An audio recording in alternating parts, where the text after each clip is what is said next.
Typically, welcome to the Roundtable. I'm Chino, and that's Templar. Typically, we record these things about once a week. We might do like 2 episodes at once, just depending on if we're in bracket season, which you can vote for our upcoming or our newest bracket below in the Doodly Doos, the greatest video game franchise or the video game consoles of all time. Excuse me. Typically, we're about a week late to every party because that's just our recording cycle. And so we had a topic for the Roundtable today, and then Templar dropped this link into our DMs for the new Dune trailer, literally like within an hour of it releasing. And so you, friends of the Roundtable, nay, I say knights of the Roundtable, you get to join in on the react. You like that? Do we want to call the people that watch the Roundtable knights, or what do you think? What do you think about that? Seems appropriate, right? Yeah. Who would you be? Would you be Gowan, Sir Gowan? After reading The Buried Giant by Ishiguro, Sir Gawain appears, or Gawain, Gowan, I always call him appears Gowan. in that. So I don't know. That's an interesting one. I'm not sure who I'd be. I'm a little rusty on my Roundtable lore, to be honest. To my great shame, being a host of the show, that I guess I got to read. Where's my copy of The Sword in the Stone? Or like something.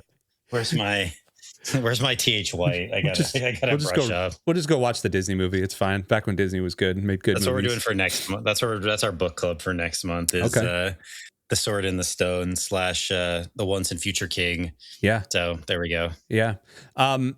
Today we're not obviously talking about King Arthur, although we could probably do a King Arthur episode. That'd be fun. But we are talking about Dune Part 3. The official teaser trailer just dropped. I did see some scuttlebutt on it last night on one of my social feeds. Somebody was in an IMAX theater and they caught it in IMAX, which I think is pretty rad. They didn't say anything about it. It was probably just an influencer like saying, "Oh, this is coming," because it was literally like big day tomorrow for Dune, and then this thing kind of dropped. I want to talk to you about Dune, the books and the movies. So, like, what's your history with the books? And, like, what did you think about the movie adaptations of the new, I guess I should say, the new movie adaptations, not the old ones, the new ones with Shamalama Ding Dong and Zendaya? Sure. My history with the book is I've read the book twice. The first book, I read it in high school. Remember generally enjoying it, but I don't remember a ton of my feelings on it. And I reread it. It was either last year or the year before, so not that long ago. And I thought it was okay. It's not really for me. It's very much hard sci-fi, pretty dry in moments, quite dense. It really just drops you into a very complex world and you got to figure it out. And that part's okay. But yeah, as a narrative, I'm not super into it. I take some issue with some of the ideas that are presented. I think don't fully hold together for me in terms of like the religious aspect of it, which is a big aspect of the story itself. Is this that Paul Atreides is this Messiah figure to these people? So the book is a mixed bag for me. I generally like it. I think it's very well done. I think its reputation is deserved, but it's just not a book that I'm a huge fan of personally. The movies I love. I think the movies are great. Like this is one of those cases where I actually prefer the movies to the book. Like I know that's sacrilege a lot of the time, but I prefer the Villeneuve movies to the book. Yeah. I prefer the first movie, which I think puts me in a bit of a minority on that. I know a lot of people really love the second one. I like the second one. The second one just feels rushed. The first movie is very slow, but I think the slow pacing kind of works for it. And I'm never bored watching it, even though it is progressing kind of slowly. And the second book, I keep saying book, second movie feels like they had so much extra ground to cover that it just all kind of ends up feeling pretty rushed to me. It's very well done. It's well made. I think Chalamet's great in it. I think the scene where he enters the cave and sort of takes control is just like A+ level acting. Like I think he, for a guy who like doesn't look particularly physically imposing or anything, for him to kind of switch and really be able to command a room in a believable way, I think is quite impressive.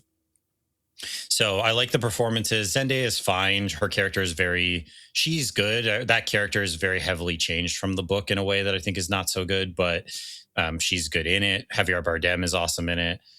So I think the movies are great. I enjoy them a lot. The book is good. it deserves its praise. It's just not really for me in terms of construction, how dense it is, how long it is, like descriptions. It's just not my preferred kind of book, but it is very well done. So that's my general feeling. We talked in the past actually about this movie or the potential for this movie, and my contention was, I don't know why you would make this movie, which this movie is based on Dune Messiah, which is the sequel, which is like, spoilers, I mean, it's not, things don't go well for Paul or the Fremen. Or at least for the Fremen, they don't go well. So it's an interesting idea for a movie. I'm curious why they made it, other than I guess I'm sure the first two made some money. So I guess they wanted to. I personally feel like it would have probably been better just to leave it at the first two movies and just have that be it. But we'll see. So I have never read, I have not read Dune Messiah. So I don't know anything. So that I mean, no, neither have I. So I should say that. Yeah, neither have I. I'm going based on reputation and like what I understand the plot to be. Okay. So I could be mistaken on that. I've only ever read the first book. I've heard Dune Messiah is pretty good. And then the rest of them are like, the opinions become more and more divisive the farther you go into the series on them. So the movies, the Denis Villeneuve movies were great. I actually, I think I prefer the cinematic aspect of the first one with the action of the second one, right? Because the second one is just like, I mean, immediately from the word go, you're just like, bam, we're just fighting everything. Yeah. The first one, it's a slow burn. I like the political intrigue of the first one. I really do. Like, there is a lot of names to learn. There's a lot of faces. There's a lot of weirdness happening. But anything with Jason Momoa, like taking out 5 dudes with still suits on, like that's great for me. I also think the end of the end of Dune 2 didn't do it justice, because it just it felt a little abrupt, right? Like I knew that Paul was going to have to marry the Emperor's daughter. I think I agree with you. Like watching Timothée Chalamet kind of transform into, you could see the progression pretty quickly throughout Dune 1 into Dune 2. And that maybe that was another little whiplash thing, because all of a sudden in Dune 2, it was like there was a time skip. Like we missed a training montage or somewhere, and really it was only like a matter of days or something in between the two. But it's like we missed a training montage, and he went from this like kind of thin, nervous, waifish little kid to all of a sudden he's like ready to kill an army, right? Like he's ready to like face up to the greatest fighter in the world. He's like, having relations with this girl who's from part of this like sand people that he doesn't really understand, but he kind of thinks he understands because of some dream, and he's the promise. All of these things, like. So I agree with you that I think 1 is better in that. The thing I like about 2 though is that and maybe this is just me being a sucker for like big action scenes, but there are some really cool big action scenes in Dune 2, right? Like, very cool. Like them riding sandworms to get to that final battle. That is a crazy scene, man. I don't know. So we have Dune Part 3 coming up. We have talked about this in a previous Roundtable episode on movies that we are looking forward to and possibly not looking forward to. We're going to watch this and we're going to live react. We would love to hear your reactions in the comments below to this trailer as well, because this is theoretically opening up a bunch of new characters and new things. So let me pull this up, and we are going to go in 5, 4, 3, 2, 1.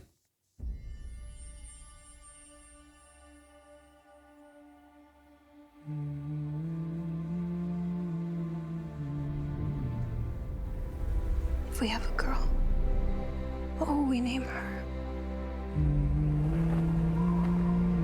Her name should be Ganima.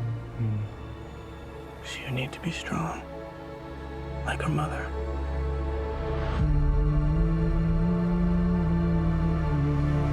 What if it's a boy? I would name him Leto.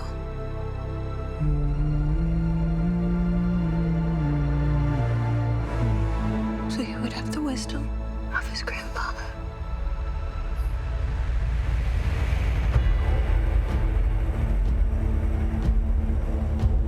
war feeds on itself. The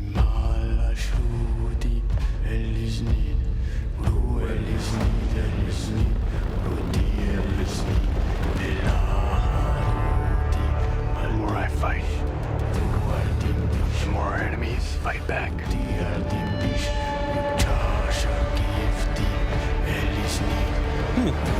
I'm doing the best I can to protect my family.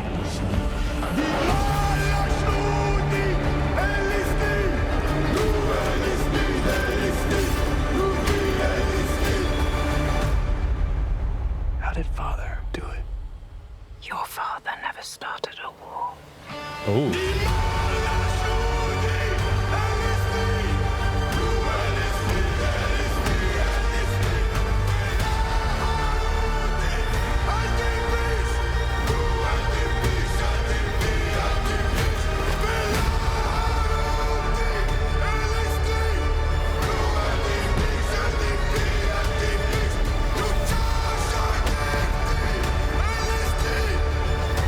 I'm not afraid to die.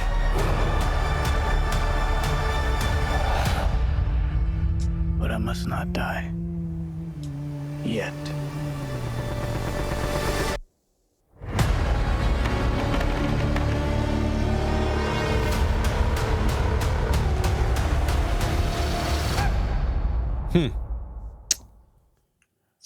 Okay. Okay. Yeah.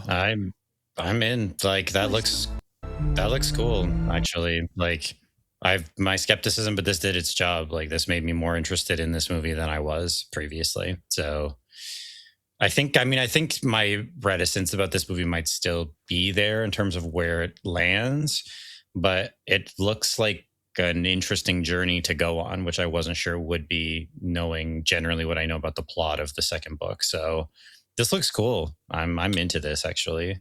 I have a couple of thoughts. Number one, the Robert Pattinson being like Draco Malfoy, or like evil vampire Draco Malfoy. That is Patterson. Yeah, right here. Him. Robert Pattinson right there. Evil Draco Malfoy is good. Emaciated Draco Malfoy, number one. Number two, Anya Taylor-Joy being the Anya sister. Taylor-Joy, yeah. She's Paul's sister. Oh, okay. Yeah. Because she shows up at the end of Dune 2. Right.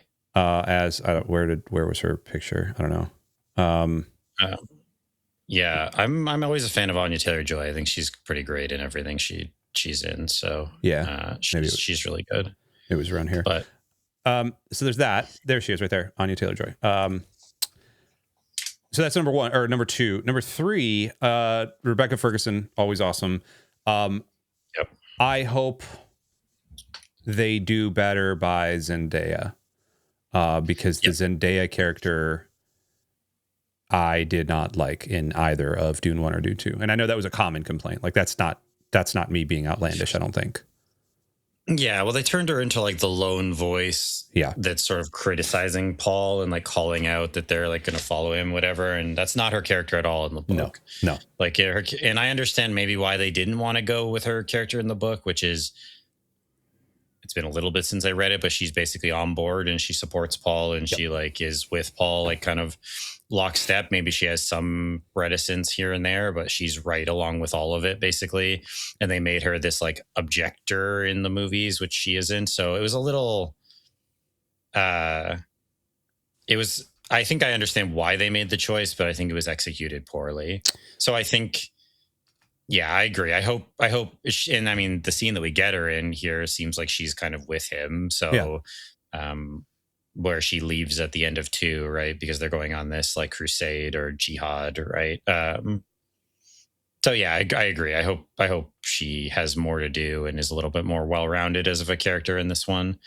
But the action looks cool, and I think storyline definitely, it looks interesting. I think in this right here, the reason I paused this, the Fremen fighting in the rain has got to be just a weird thing. Like think about you're used to wearing a still suit to like like if you spit, that means that you're either greeting somebody or you're wasting your lifeblood, and instead they're just fighting in the rain. Like that's pretty cool. Also, they're fighting characters that look like Raiden from Mortal Kombat, which is fun.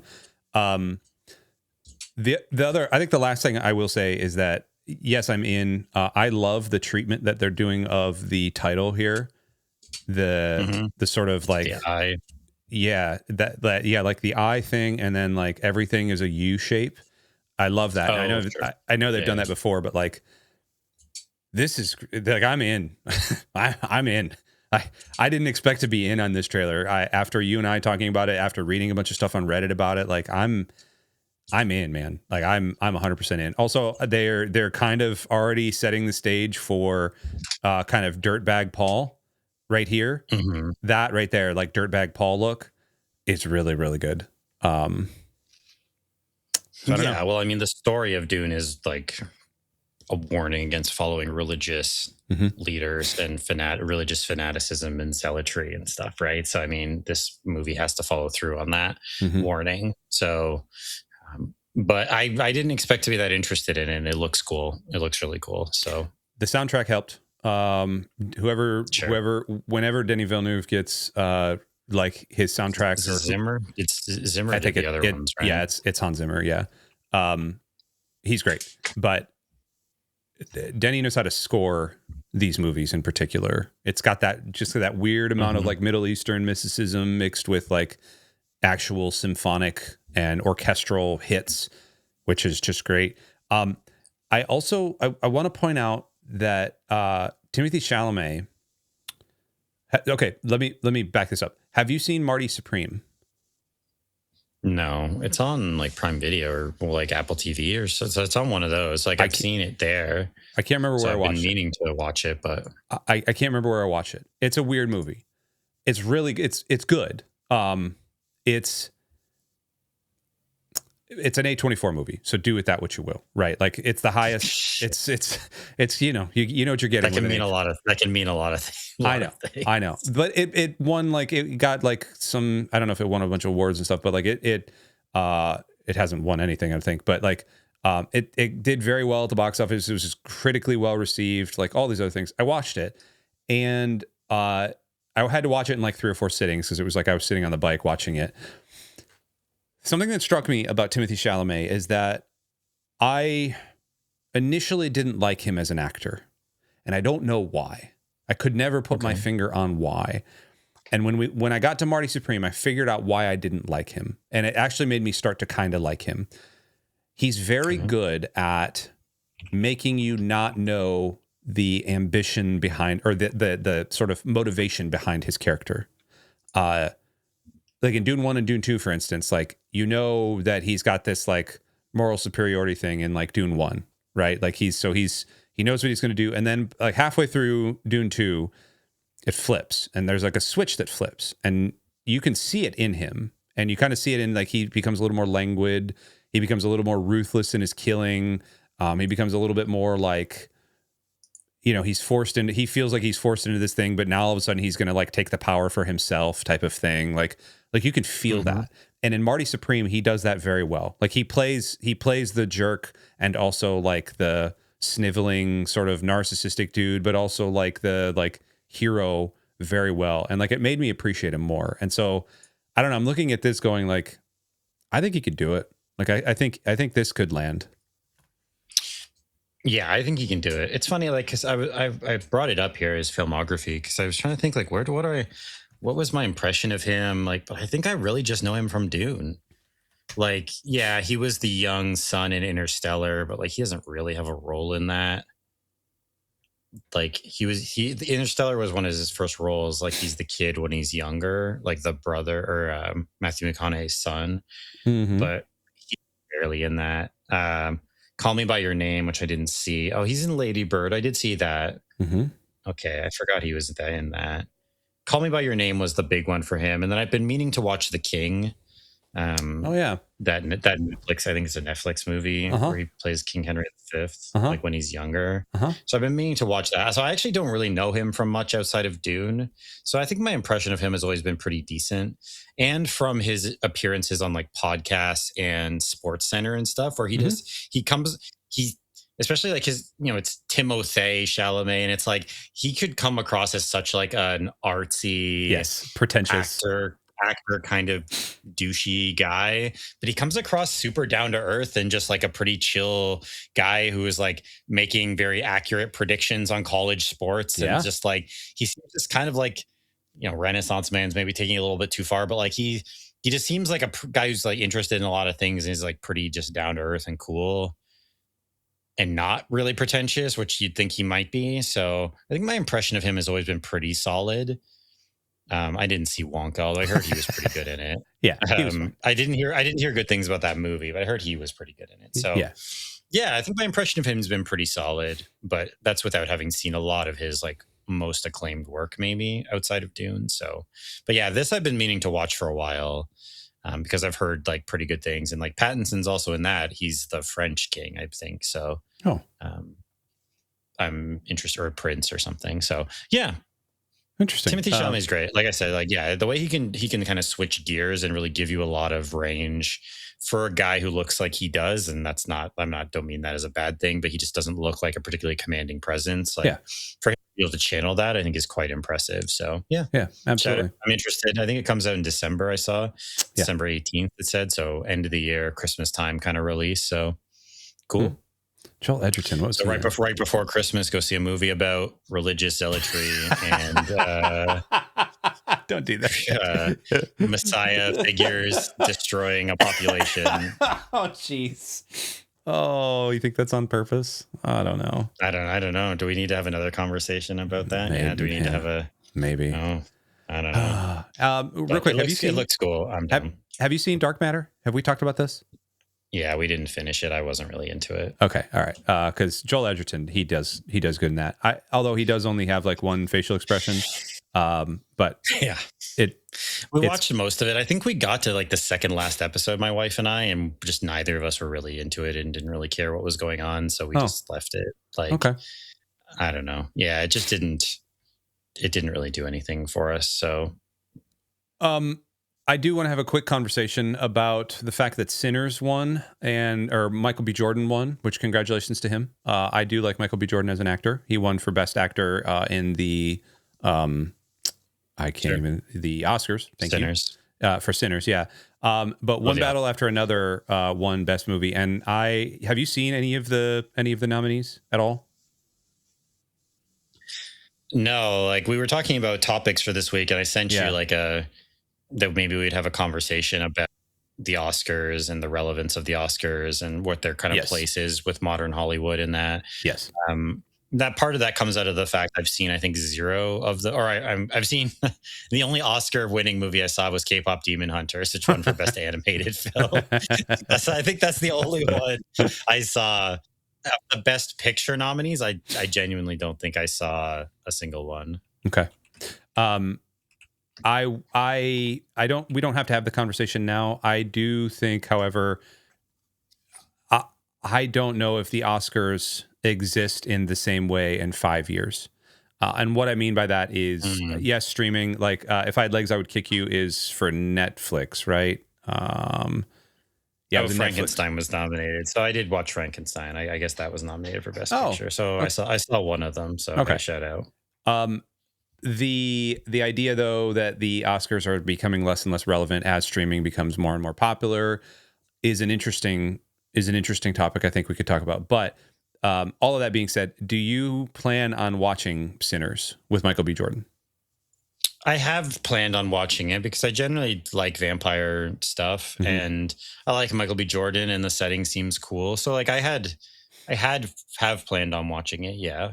Okay. Will I? I don't know, but maybe the mood will strike me one day and I'll watch it. I'm not sure. That's fair. I like Michael B. Jordan. Shout out to him back when he was in Friday Night Lights. He was like the QB. You've probably never seen or have you watched Friday Night Lights, the show? The show, no, I saw the movie. I never watched the show. Okay, yeah. In the show, he was the last 2 or 3 seasons, I can't remember, of the show. That's, I think, where he got his break. He was really good. He was like the quarterback from like the wrong side of the tracks. Yeah, all that other stuff. He was really good in it. And like you could watch that guy and go like, his name's Michael Jordan, but he's going to be a star in his own right, not like the other Michael Jordan who faked an elbow injury and won million different championships with the Chicago Bulls. So that's all that. Anything else to close up with on Dune before we get out of here? He's great in Creed too, Michael B. Jordan. Oh, yes, Creed. I know him from the Creed, like from at least the first Creed movie, which he's awesome in that. So it seems like a similar. Did you watch Sinners though? No, not yet. Have you So seen it? It's been sitting in my Netflix queue or in my my Plex queue to watch, and I just haven't. Because it fired seems up like yet. a similar idea to like what Tom Hardy did in Legend, and where he was like playing brothers, playing off of each other. Like Tom Hardy did that with the Cray twins there. So I'm curious, like the whole one actor playing two roles in the same thing is an interesting little subgenre of movies, which is kind of interesting. Right? Be tough, yeah. And I mean, there's a lot of technical stuff I imagine that has to go into it. And I've heard they did some pretty interesting, like the technical side of executing it in Sinners was pretty neat in terms of how they approach some of it. So that's cool. In terms of Dune, no, I don't think so. It looks cool. I wasn't expecting to be that excited for it, but it looks great. I mean, I guess I should have known. Like we've talked about it. Like Denis Villeneuve just makes bangers, man. Like Denis Villeneuve just makes bangers. Like I haven't seen his French language movies, and I haven't seen Prisoners or Enemy or whatever. Maybe his two first English language movies. Like every movie I've seen of his that he's done is a banger. They're all great. Like so, Polytechnique. That's a French movie about a shooting that happened in Canada. Prisoners, Enemy. I haven't seen, but like Sicario, incredible. Arrival, incredible. Banger. Blade Runner 2049, incredible. Doom 1 and 2, incredible. They're all bangers. Those are all awesome movies. Yeah. Like that, even just that as a top 5, Sicario, Arrival, Blade Runner 49, and then Dune 1 and 2. And I know people love Prisoner, or maybe, well, that's a tough movie from my understanding, but people think Prisoners is really great. So the guy just makes bangers. Like I, at this point, I'm not going to bet against him, you know. Upcoming our next bracket directors. I mean, movie directors. We've talked about it. Like we've talked about it. I think you only get like 5 directors. For what? Sorry. I think like in the bracket you only put 5. It would be a battle of 5 directors. I think that's it. Oh, for who would be likely to win? Sure. What? Nolan, Spielberg. Kubrick. Spielberg. Ooh, do you think Kubrick would win in our community? In our community, probably not. But what? Who? Tarantino. Tarantino, I think, would have a shot. I mean, PTA maybe. For what? Paul Thomas Anderson for Blood. Maybe. What would people vote for him for, though? I know he did One Battle After Another, but I've heard very mixed things about that movie. We can talk about that. Like. Yeah. That movie seems to very much come down along political lines, which I'm not really interested in having that conversation, but like very much comes down along political lines. There Will Be Blood is awesome, incredible, epic, like masterpiece of a movie. You'll get no argument from me on that. His other ones, I don't know. Like Phantom Thread, I heard was good. I mean, it's Punch Drunk Love is good. Never seen that. I've actually never seen that one. Okay. Never seen Punch Drunk Love. But Phantom Thread is supposed to be good, but that's mostly carried by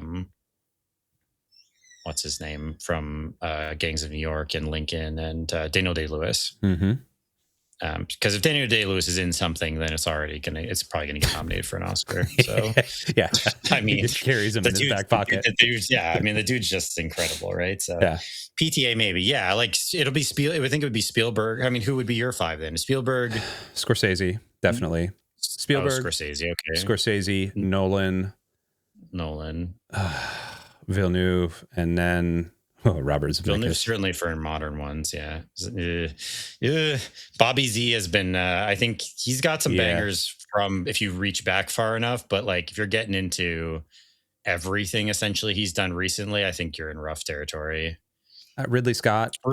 Ridley Scott's got some. His top 5 is great. Ridley Scott's got a lot of good movies and a lot of bad movies, so he's a weird one because it's a real mixed bag. Yeah. Whereas like Villeneuve is basically like we're saying, I mean, he's kind of batting 1,000. Ridley is not. No, he's batting like 300. Yeah, his is a numbers game though, right? Like he's a producer and director on a lot. He's made so many movies that so I don't know, it'd be interesting. Maybe we'll do it one day. But anyway, Denis Villeneuve makes bangers. Dune 3 looks cool. I'm more excited for it than I thought I would have been. Yeah. show over at that point. Yeah, show over. Sweet. We'll come back. We'll come back in December. Sweet. We need to do a retrospective on Project Hail Mary too, because that's hitting and critics are really liking it. Yeah. So has it come out yet? Is it coming out this week? No, it's this week. Is it this? Yeah, it's this week, I think. Project Hail Mary movie.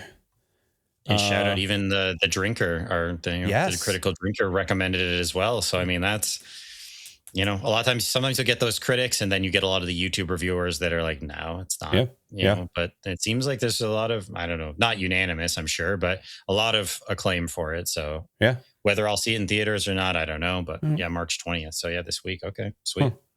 Interesting. Well, thanks for watching our kind of movie ramble here. Let us know what you think of Dune 3 and in the comments. We'd love to argue with you and tell you how wrong you are and how good this movie is going to be, because that's what we'll do. I'll just yell at them and the things.